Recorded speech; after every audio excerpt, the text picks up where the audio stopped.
নমস্কাৰ আপোনালোকক স্বাগতম আমাৰ এটো জিওগ্ৰাফি লেকচাৰ সিৰিজত লাষ্ট ক্লাছত আমি দেখিবলৈ পালো যে লেটিচিউড আৰু লংগিচিউড আমি কেনেকৈ মেজাৰ কৰো আৰু আমাৰ পৃথিৱীখনত কাল্পনিক ৰেখা হিচাপে লংগিচিউড আৰু লেটিচিউডৰ সহায় লৈ পেলাই আমি যিকোনো লোকেশন আমি কি কৰিব পাৰো লোকেট কৰিব পাৰো ৰাইট যিকোনো জায়গাৰ আপোনাৰ যদি লংগিচিউড আৰু লেটিচিউড পাওঁ তেনেহলে সেই জায়গাটোক আমি লোকেট কৰিব পাৰো now continuing with that lecture we'll continue about the longitude and time today হক আজি ক্লাসত আমি লংগিচিউড আৰু টাইমৰ লগত কি সম্পৰ্ক হেতু আমি চাবলৈ চাও The base means of measuring time is by the movement of the earth, the moon and the planets. আমি জানো যে আগৰ পৰা আমাৰ কি হৈছিল টাইম মেজাৰ কৰোতে সদায় আৰ্থৰ মুভমেন্ট বা মুনৰ মুভমেন্ট বা প্লেনেটস আৰু জেনাৰেলি আগতে সান সূৰ্যৰ মুভমেন্টক লৈ পেলাই টাইম মেজাৰ কৰা হৈছিল right The sun regularly rises and sets every day and naturally it is the best timekeeper throughout the world. কাৰণ সূৰ্যৰ পোহৰ আৰু মানে আন্ধাৰ হৈছে বা ৰাতিপুৱা হৈছে পোহৰ ওলাইছে বা পোহৰ গৈছে তাৰ ওপৰত ভিত্তি কৰি আমি টাইমখিনি মেজাৰ কৰো Local time can be reckoned by the shadow cast by the sun, which is the shortest at noon and longest at sunrise and sunset. এটা কথা মনে ৰাখিব লাগিব এই আমাৰ যেটো সূৰ্যৰ শ্যাডো কাষ্ট হয় হেতু শৰ্টেষ্ট হয় দুপৰীয়া মানে নুনত আৰু দীঘল হয় সানৰাইজৰ সময়ত আৰু সানছেটৰ সময়ত When the prime meridian of the Greenwich has the sun at the highest point in the sky, all the places along this meridian will have midday or noon. যদি আমাৰ যিডাল প্ৰাইম মেৰিডিয়ান লাষ্ট ক্লাছত আমি পঢ়িছিলো যে গ্ৰীনউইচৰ যিডাল আমি prime meridian হিচাপে কনসিডাৰ কৰি লৈছো তাৰ ওপৰত যদি আমাৰ সান থাকে তেনেহলে গোটেইখিনি সেই জায়গাবিলাক যি মানে মেৰিডিয়ানডাল যাৰ ওপৰেদি গৈছে তাত কি হ'ব মিডডে বা আফটাৰনুন হ'ব right As the earth rotates from west to east, those places east of Greenwich will be ahead of Greenwich time, and those to the west will be behind it. মানে যিখিনি ইষ্টত থাকিব সেইখিনি Greenwich টাইমৰ এহেডত থাকিব আৰু যিখিনি ৱেষ্টত থাকিব গ্ৰীনউইচ টাইমৰ কি হ'ব গ্ৰীনউইচ টাইমতকৈ অলপ পাছ কৰি থাকিব The rate of differences can be calculated like you know that the earth rotates 360 degree in about 24 hours মানে যদি 360 ডিগ্ৰী 24 ঘণ্টাত আৰ্থে ঘূৰি কমপ্লিট কৰে তেন্তে কি হ'ব 15 ডিগ্ৰী প্ৰতি ঘণ্টাত ই কি কৰিব means প্ৰতি ঘণ্টাত কমপ্লিট কৰিব right which means 15 degree an hour or 1 degree in 4 minutes যদি 15 ডিগ্ৰী 60 মিনিটত কমপ্লিট কৰে আমি দেখিলো যে 360 ডিগ্ৰী কমপ্লিট কৰে 24 আৱাৰ্স অনুমানিক লৈছো 24 কৈ কেতিয়াবা বেছি হয় ৰাইট কিন্তু তথাপিও 360 ডিগ্ৰী 24ত যদি ধৰি লও তেনেহলে এঘণ্টাত প্ৰতি ঘণ্টাত কিমান ডিগ্ৰী আৰ্থ ৰোটেট কৰিব 15 ডিগ্ৰী তেনে 1 মিনিটত যদি 15 ডিগ্ৰী 60 মিনিটত ঘূৰিব ৰোটেট কৰিব তেনেহলে 1 মিনিটত কিমান কৰিব 4 মিনিটস 1 ডিগ্ৰী 4 মিনিটছত কৰিব মনত ৰাখিব লাগিব আমি কেইটামান পইণ্ট 15 ডিগ্ৰী 1 ঘণ্টা আৰু 1 ডিগ্ৰী 4 মিনিটত কমপ্লিট কৰিব thus when it is 12 noon at Greenwich the time at 15 degree east of the Greenwich will be কাৰণ যদি 12টা বাজিছে গ্ৰীনউইচ মেৰিডিয়ানত বা গ্ৰীনউইচত তেনেহলে আমি কি কৰিম 15 ডিগ্ৰী ইষ্টত থকা গ্ৰীনউইচৰ পৰা 15 ডিগ্ৰী ইষ্টত থকা আমি কলো যে ইষ্টত থকাখিনি আগবাঢ়ি থাকিব ৰাইট সো 15 ডিগ্ৰী ইষ্টত থকা জায়গাটো পৰা কিমান আগবাঢ়ি থাকিব আমি দেখিলো প্ৰতি ডিগ্ৰীত 4 মিনিটকৈ আগবাঢ়ি আছে so 15 ডিগ্ৰীত 15 into 4 that is 60 minute মানে এঘণ্টা 1 hour ahead of Greenwich time so 1 hour যদি ahead হয় 12 noon যদি গ্ৰীনউইচত হয় সেই জায়গাটো পৰা যেটো পৰা দেখি 15 ডিগ্ৰী ইষ্টত আছে তেনেহলে কেটা বাজিব তাত that is 1 pm but at 15 degree west of Greenwich কি হ'ব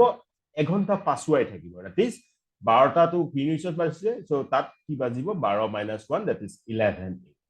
Similarly, at 180 degree, it will be midnight when it is 12 noon at Greenwich. So 180 degree হলে কি হ'ব divided into তোমার 15 মাল্টিপ্লাই কৰি পেলাই যদি উলিয়াই তেনেহলে সেইটো সময়ত মিডনাইট হৈ থাকিব ৰাইট 12 ঘণ্টাৰ মানে তোমাৰ ডিফাৰেন্স আহি আছে Now, at any place, a watch can be adjusted to read 12 o'clock when the sun is at the highest point in the sky. That is when it is midday. The time shown by such a watch will give the local time for that place. Now, আমি যদি যিকোনো এটুকা জেগাত 12টা বাজিলে কেতিয়া আমি সময়টো ঠিক কৰিছো যেতিয়া 12টা বাজিব তেতিয়া মানে কি হৈছে কেতিয়া 12টাত আমি ঘড়ীটো ফিট কৰিছো সেট কৰিছো যেতিয়া নেকি সান টু হাইয়েস্ট পইণ্ট অফ স্কাইত থাকে একদম ষ্ট্ৰেইটত থাকে ৰাইট এটো মিড ডে হ'ব আৰু তেতিয়াই তাৰ কনসিডাৰ কৰি বাকি বিলাক সময় আমি নিৰ্ধাৰণ কৰিব পাৰিম লোকাল টাইম নাও এই ভাৰতৰ মেপখন চাওক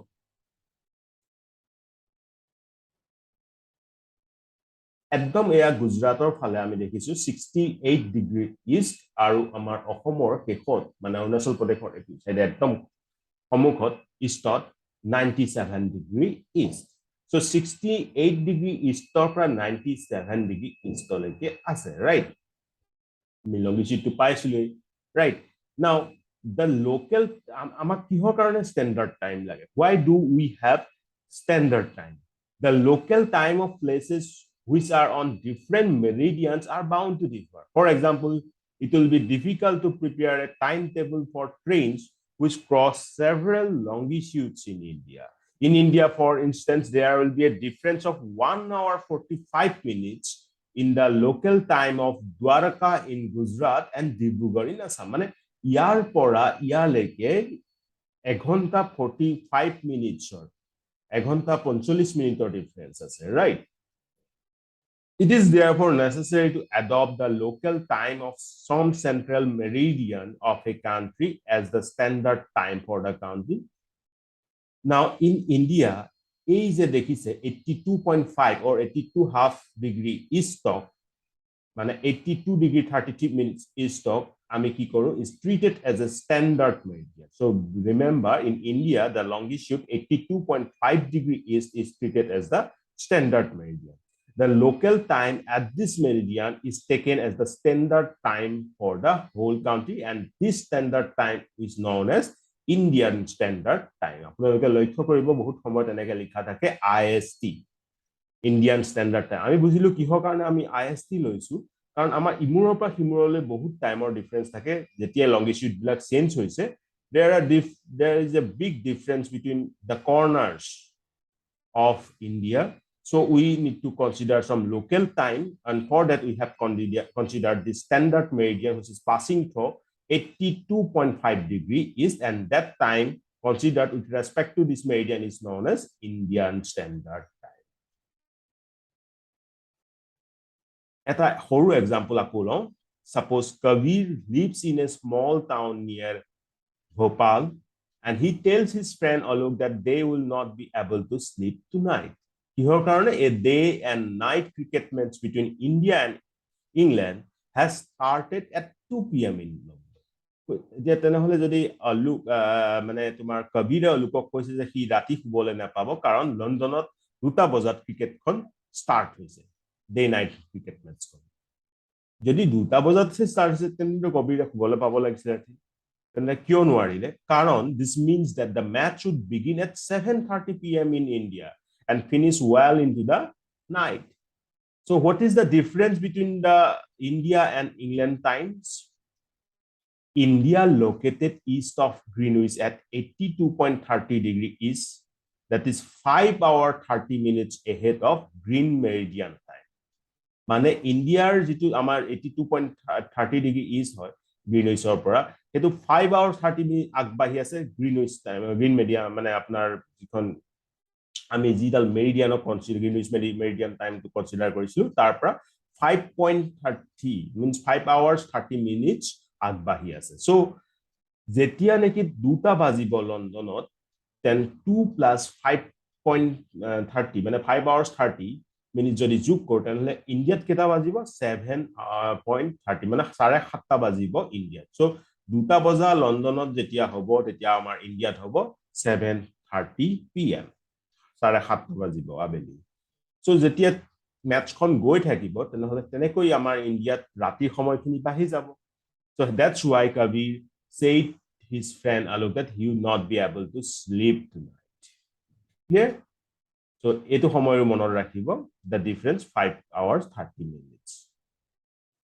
now some countries have a great longitudinal extent and so they have adopted more than one standard time amar India jenekoi etahe amar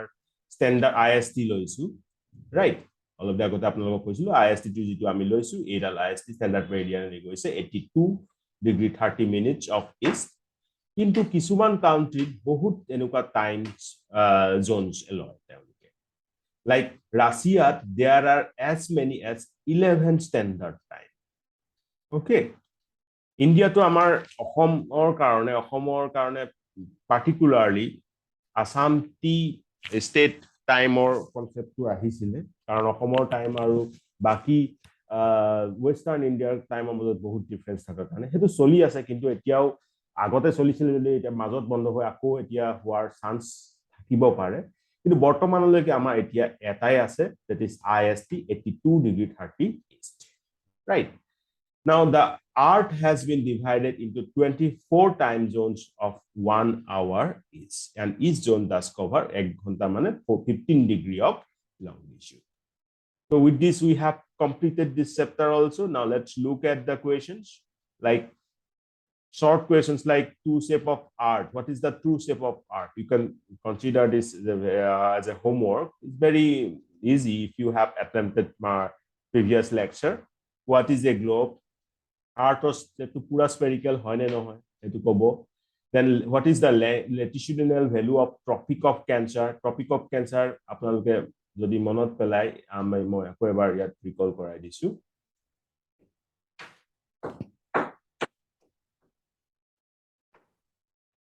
right এই ডায়াগ্রামটো আকৌ এবাৰ চাওক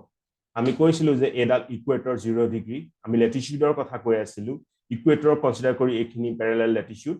লাইক ইকুৱেটৰ 0 ডিগ্ৰী হৈছে ট্ৰপিক অফ ক্যান্সাৰত 23.5 ডিগ্ৰী নৰ্থ ট্ৰপিক অফ ক্যাপ্ৰিকনত 23.5 degree south এই দুটা জনৰ মাজত আমি পাইছিলো তড়িৎ জম বহুত গৰম থাকে তাৰপিছত ট্ৰপিক অফ ক্যান্সাৰ 23.5 ডিগ্ৰী নৰ্থৰ পৰা 66.5 ডিগ্ৰী নৰ্থলৈকে আমি পাইছো টেম্পাৰেট জোন আৰু 66.5 ডিগ্ৰী নৰ্থক আমি কৈছো আৰ্কটিক সাৰ্কুল ঠিক হেনেদৰে ট্ৰপিক অফ ক্যাপ্ৰিকন 23.5 ডিগ্ৰী সাউথৰ পৰা 66.5 ডিগ্ৰী সাউথলৈকে আমি এটো কৈছো সাউথ টেম্পাৰেট জোন আৰু 66.5 ডিগ্ৰী সাউথক আমি কৈছো Antarctic circle then 66.5 degree north or একদম আমাৰ একেবাৰে উপৰ 90 degree that is north pole লৈকে এটো আমি কৈছো frigid zone আৰু তেনেকৈ 66.5 degree south or পৰা একেবাৰে south pole লৈকে এখনক কৈছো আমি frigid zone so এইখিনি আপোনালোকে এবাৰ আকৌ এবাৰ হেৰি কৰি লব ৰিকল কৰি লব লাষ্ট লেকচাৰত মই কৈছো now আকৌ আহক কোৱেশ্চনছ খিনি চাও তো এটো বুজি পালেই না হলে what is the latitudinal value of tropic of cancer এতিয়া কৈছিলো এটো উত্তৰ দিব what are the three heat zones of earth এতিয়া আপোনালোকক কৈছিলো কি কি জোন আছে right then এই দুটা জনক কিন্তু আমি এটা বুলি কৈছো কাৰণ তাত ঠাণ্ডা বেছি থাকে কাৰণে আপোনালোকে ভাবিব চাগে চাৰিটা আছে আসলতে ৰব এবাৰ দেখুৱাই দিছো এই ফ্ৰিজিড জোনটো এটাই নাম দিছো বাকিখিনি আমি তড়িৎ আৰু টেম্পাৰেচাৰৰ কথা গম পালো ফ্ৰিজিড জোনটো দুটা বুলি নাভাবিব কাৰণ তাত টেম্পাৰেচাৰ বহুত কম কাৰণে তাক ফ্ৰিজিড জোন বুলি কৈছে সো তড়িৎ টেম্পাৰেট আৰু ফ্ৰিজিড জোনে তাৰ আনসাৰটো হ'ব then what are parallels of latitude and meridians of longitude why does the torrid zone receive maximum amount of heat আমি দেখিলো যে আর্থ টু ইকুৱেটৰ ওপৰত সম্পূৰ্ণকে ওপৰত আহে কাৰণে তাৰ হিটটো বহুত ওচৰলৈ আহে আৰু হিটটো বহুত বেছি হয় সানৰ নিয়াৰেষ্ট ডিসটেন্সত আছে কাৰণে হেতু কাৰণে torrid zoneত বহুত বেছি হিট হয় why is it 5:30 pm in India and 12 noon in London কাৰণ আমি অলপ দেৰি আগতে কলো যে কিমান ঘন্টাৰ ডিফাৰেন্স আছে 5.30 যদি যোগ কৰি দিয়ে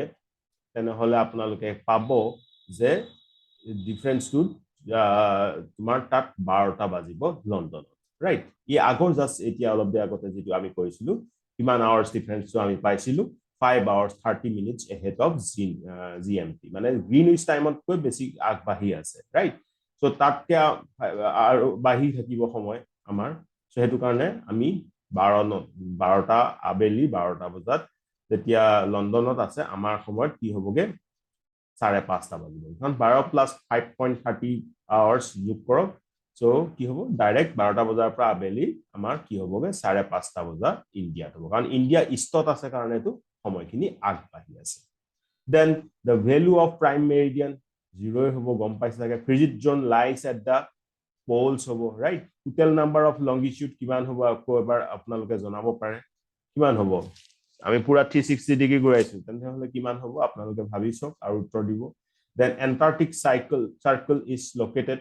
এটা কথা মন ৰাখিব লাগিব ওপৰত আৰ্কটিক আছে নে তলত এন্টাৰ্কটিক আছে হা কনফিউজ থাকিলে if possible try to draw this diagram ওপৰত যেনেকে এই আৰ্কটিক সাৰ্কেল তলত এন্টাৰ্কটিক সাৰ্কেল আছে তো তলত যদি আছে তেনহলে এই কোৱেশ্চনটো উত্তৰটো কি হ'ব নিশ্চয় গম পাইছে okay then grid is a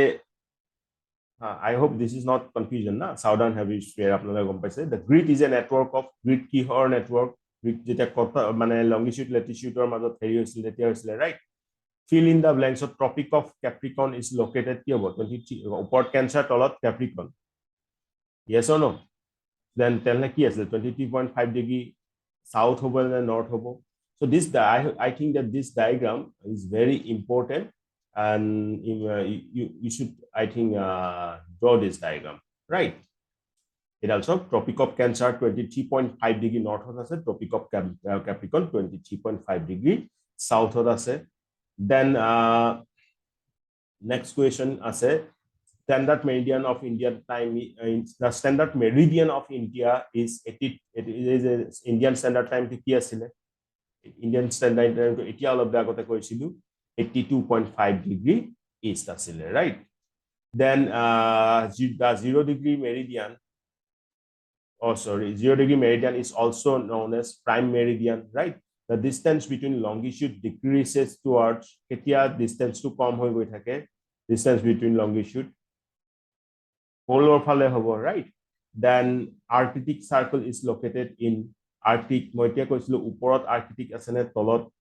antarctic আছে etu